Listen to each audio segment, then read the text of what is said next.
welcome to the homework of lecture 34, where we saw how we can sort the array. And of course the homework will be about sorting the arrays. So user enters an integer n and then n more integers. So what we have to do here is we have to double each of those entered integers that is greater than the one entered just before it. So only those integers that are greater than the one entered just before it.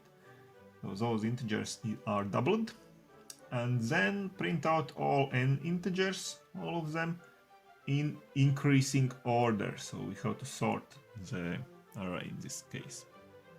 So let's see some example before going to solving the problem. So let's say user enters n equal to 7. This n, first of all, this n that must be entered at the beginning here, and then 7 more integers. So let's say those integers are like that. And now what we have to do, we have to double each integer that is greater than the one entered just before it. So those values that must be doubled are in bold here. So the 9 is greater than the previous one, we say it. The 4 is greater than the previous one, 0. 7 is greater than the previous one, 4.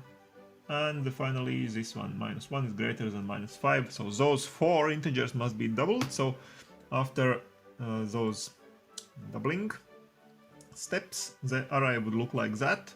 You can see here that those 4 elements, this one and this one, are doubled here. And afterwards we needed to sort the array and print those integers out in increasing order. So this would be the printout in this case. So this array, which is after doubling, this one is sorted, and we get those values in increasing order. Okay, so let's try to do it by ourselves now, and then come back to see the solution.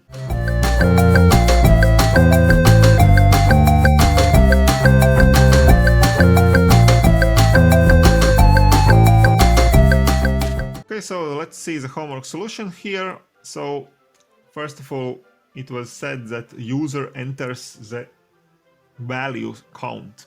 So the size of the array is not known at the compile time here, and this is why we have to, of course, use the dynamic array. So here we can see that we are declaring the dynamic array R.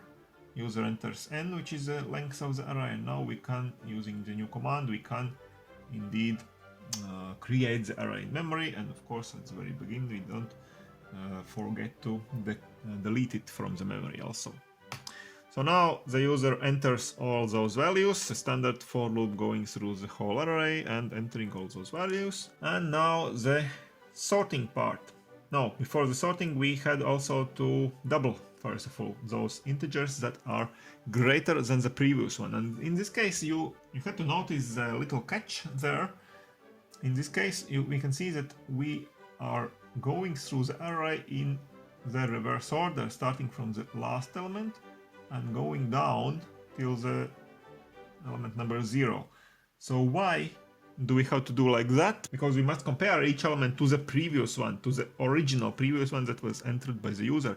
So if we went from the beginning of the array till the end of the array, and then we doubled some elements, then in the next step we would compare that element with the previous one, and the previous one could be already doubled. So we couldn't compare to the original one.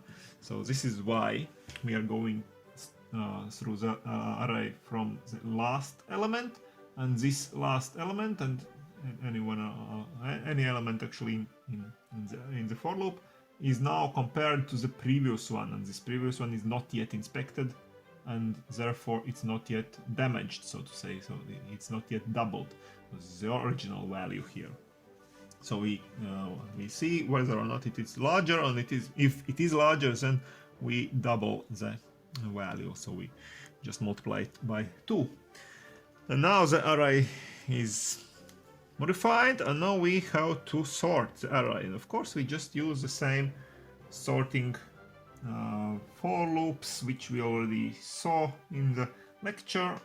So we go through the whole array, and within each of those iterations we go till this element of the array, not till the very last, but till this one, and we just compare whether or not we need to swap those two elements. And finally we print the elements out, just going through the whole array as always and printing them out, and printing maybe also some separator after each element so that all elements are not printed together. Okay, so that's it. I hope you have done this homework by yourselves. So stay tuned to this channel, subscribe to it, and come back in a few days for the next lecture. Bye!